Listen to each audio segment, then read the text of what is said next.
was prescription pain relievers. And then fourth, well, actually, this one's fourth, hallucinogens. Fifth is cigarettes, finally. But if we could get fewer people to use this and cigarettes, that would be good. But it's great to see cigarettes falling out of favor now in fifth place. So then this is looking at the initiation of use of that are consuming. So this is the official results of the 2021 National Survey on Drug Use and Health, and I'll cover a couple of the slides from that regarding alcohol use. When it comes to, and this is people who started using in the past year, initiates, by far the most people who started using were of alcohol at 4.1 million people. The second one was marijuana at 2.6 million. And the third was prescription pain relievers. Oh, Brandon. And then fourth, well, actually, this one's fourth, hallucinogens. Fifth is cigarettes, finally. But if we could get fewer people to use this and cigarettes, that would be good. But it's great to see cigarettes falling out of favor now in fifth place. So then this is looking at the initiation of use before or after 21. And for cigarettes and alcohol, it's roughly 3/4 of people have used it before the legal age of 21. And then after that, you get about another 1/4 of people that are older than 21 that start using, as opposed to marijuana, where it's about 60% versus 40%. And this is looking at the number of alcohol initiates between 1965 and the late data that is available for 2021. Okay. And because this is the actual number of initiates instead of a percent of the population, it's going to have an upward trend, period, just because the population of the United States is growing. And I don't have the population numbers that correspond to this data for that entire range of years, like 60 years. And if I did, then I could present this as a percent of the population. But the idea is that it looks like, compared to the 70s anyway, the number of initiates has gone down by the 90s and then stayed down through present up till roughly the pandemic, when the number dropped. And I'm not sure what explains this. I think it's actually a change in their technique, because that's right around the time when they switched from the NSDA to the NHDUH. Anyway, so when it comes to past month substance users, once again, by far the most is alcohol at 133.1 million. And unfortunately, tobacco is second here, marijuana third, and then nicotine vaping is becoming much more popular at 13.2 million. So this is in the population of people in the United States that are age 12 and older, and this is for the past month.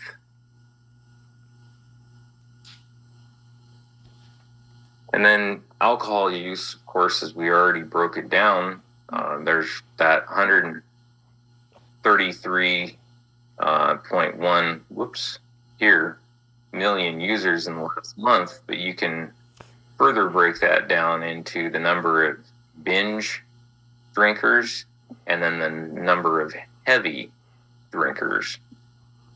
And so roughly 45% of alcohol users are also binge drinkers, and roughly 12% of all alcohol users are heavy drinkers.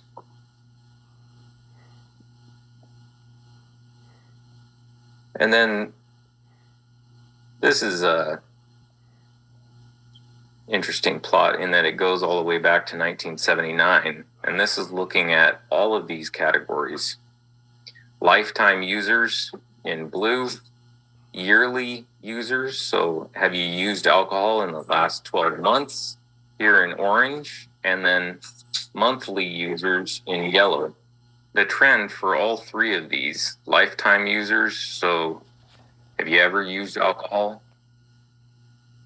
Or have you used alcohol within the last year, and have you used within the last month, have been trending down since 1979. And binge drinking and heavy drinking since about the year 2000 or maybe 99 have actually been trending up. So the people that are using more, and they're using more at once. And the number of initiates over this period, which is, as you can see, 1985 to present, has remained relatively constant at about 1.8 to 2% of the population. And then this was some interesting data that was reported in, I think 2002 gave up to here, and then I put the rest in. The problem with the change between 2001 and 2002 is that right here, they changed how they were collecting the data. But this is looking at lifetime use. So have you ever used alcohol in the age group of 12 to 17 and then 18 to 25? And so this would be high school and college students. And then this would be mostly, I guess, some grade school students and some middle school students. And overall, I guess it kind of looks like the back of a camel, a little bit up, a little bit down, second bump here. But since about 2000, the number of people in both age groups has been declining, which is a good trend. I'd like to see it get back to 15% like when it started off, but these were much different times back in 1965 than present.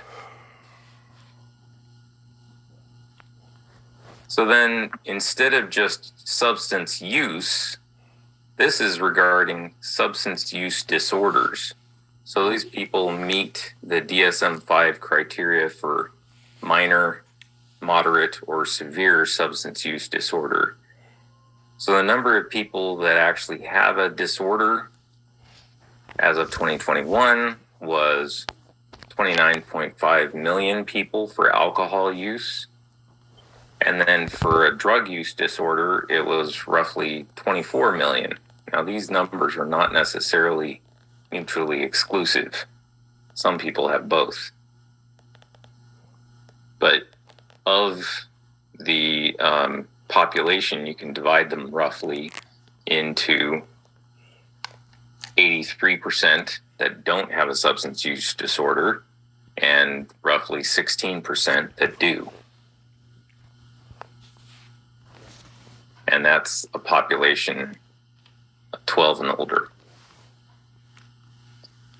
Now, this is people with alcohol use disorder, and this is people with a drug use disorder in the yellow circle. And then you've got roughly 15% of people here that have both. So the way I divide this up is this is roughly 3 if this is 1, and this is roughly 2. You okay, doggy? So Is your paw pain? half the people have just an alcohol use disorder. What's going on with your paw? A sixth of the people have both, and a third of the people have a drug use disorder. You're not feeling good? And this isn't co-occurring, this is actually polysubstance abuse. Oh.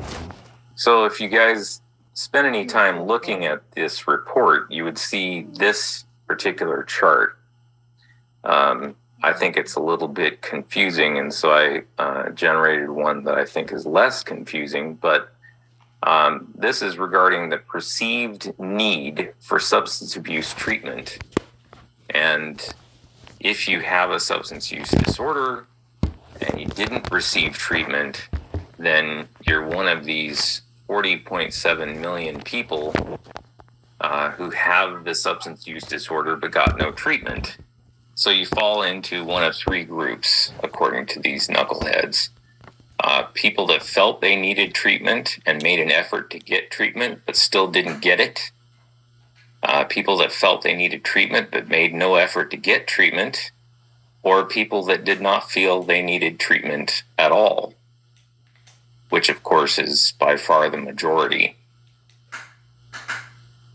But I'd rather divide it up into, you've got 43,700,000 that need treatment. 40,700,000 of those didn't get any treatment. So roughly 6.9%, almost 7%, got treatment of those that needed it. So if we were able to treat all of these other people, just think how many more drug counselors and alcohol counselors we would need. But the weird thing is that of this other 93%,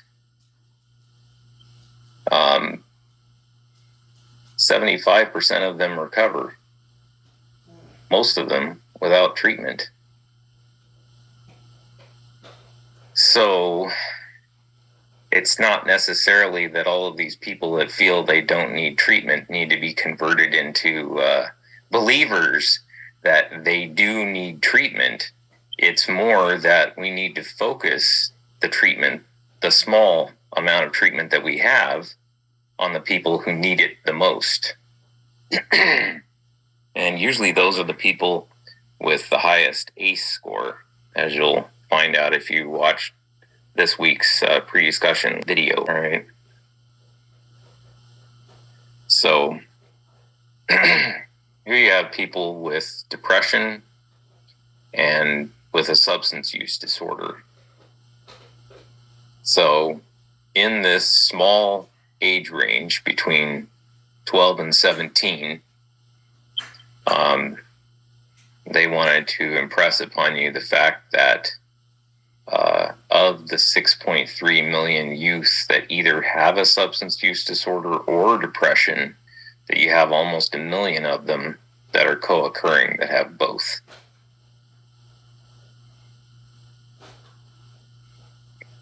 And part of the reason they wanted to bring that to our attention in this narrow age range is that of the people with depression, when it comes to binge drinking, they're more than, get rid of that. They're more than twice as likely to be binge drinkers if they have depression in this age group.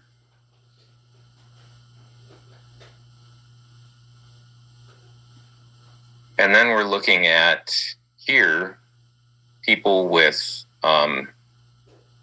any mental illness in the yellow circle and people with a substance use disorder. So, and this is for ages 18 and older. So this is the rest of people. These are the ones that are co-occurring right here. 20 million people almost that have mental illness and a substance use disorder.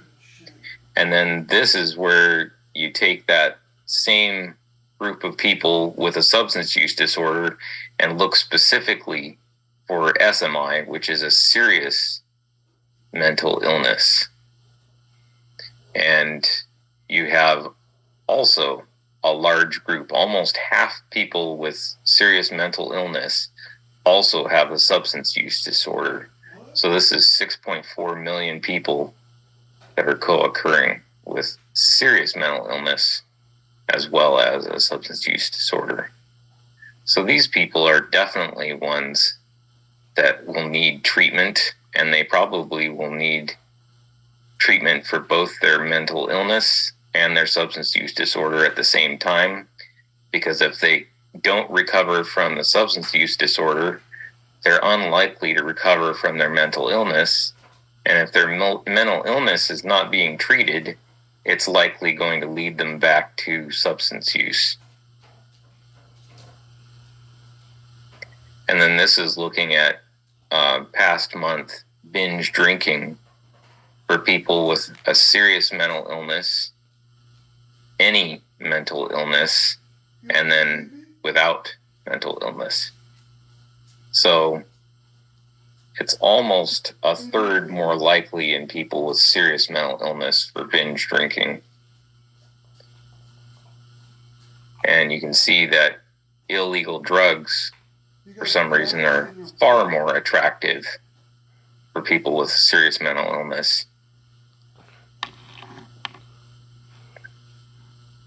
And then, although I don't have the most recent maps for this, because I'm not sure where that would even be, this is an estimate looking at 2014 data on a county level of the whole United States. And this is deaths due to alcohol use disorder versus drug use disorders. And unfortunately, these alcohol use disorders, the really hot spots for it, correlate well with Indian reservations. What? But another thing you'll note is that out here in the South and the East, that there are a few of these really high intensity alcohol use and death areas. But look at how many people in these dry states are dying of a drug use disorder. A disproportionately large number. And this little state right here is West Virginia. And then this one is Kentucky. And then this one is Tennessee. So those are three of the states that have been experiencing the highest rates of overdose death. Another one that's particularly hard hit is New Mexico. And they're hard hit both with alcohol and drugs.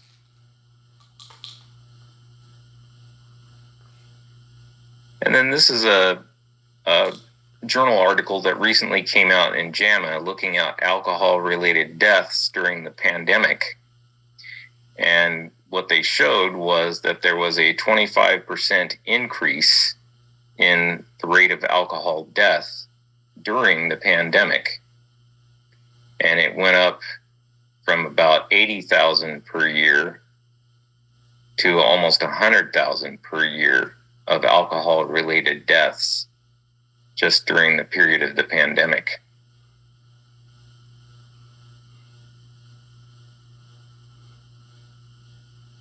So then we're going to spend a little time looking at monitoring the future from NIDA. And they have more recent data available. The 2021 data just came out from SAMHSA. But monitoring the future is an annual survey of 8th, 10th, and 12th graders conducted by researchers at the Institute for Social Research at the University of Michigan under a grant from the National Institute of Drug Abuse, which is part of NIH. Since 1975, the survey has been measuring how teens report their drug and alcohol and cigarette use related to attitudes in 12th graders nationwide. And then 8th and 10th graders were added to the survey in 1991. So here's alcohol use. And you can see amongst high school seniors back in the late 70s, early 80s, that about 70% of high school seniors were using alcohol within the last 30 days. Fortunately, during the late 80s, early 90s, that dropped down to about 50%. And then from the mid 90s to today, it's been roughly a downward trend with some large changes here in that trend with the pandemic, where the first year of the pandemic was much more alcohol use and the second year of the pandemic much less. And then you can see that when they added 8th and 10th graders, that the numbers started out high and have gradually been dropping as well, which is a great trend, I think. And then this is just comparing alcohol with cigarettes, marijuana, and illicit drugs other than marijuana. And you can see that the trend has been down for alcohol, it's been down for cigarettes, it's been down for illegal drugs. The one that is not down is marijuana. It's been fluctuating a bit, but it's stayed about 20% since the late 90s. It's very rude. I'm answering the door. All right, so this is looking at annual prevalence. These graphs we're looking at 30-day prevalence. So have you used alcohol in the last 30 days? And this is have you used alcohol in the last year? And since 1975, it's been trending down for 12th graders. Since 91, it's been trending down for 10th graders and 8th graders as well. And right now they're at about 15%, 30%, and 50%. And this is have you been drunk? I'm not going to worry about the specific numbers, but the number of kids, seniors, 8th graders and 10th graders rather, and 8th graders has been declining.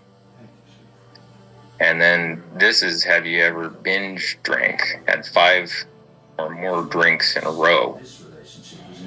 And the number for that was pretty high back in the 80s, about 40%.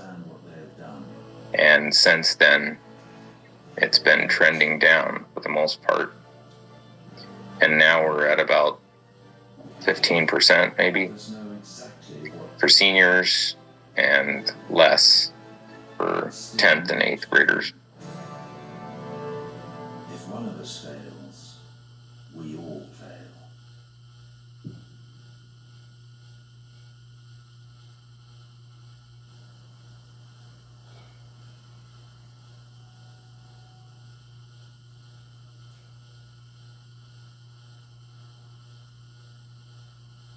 Right, it's time. Come on.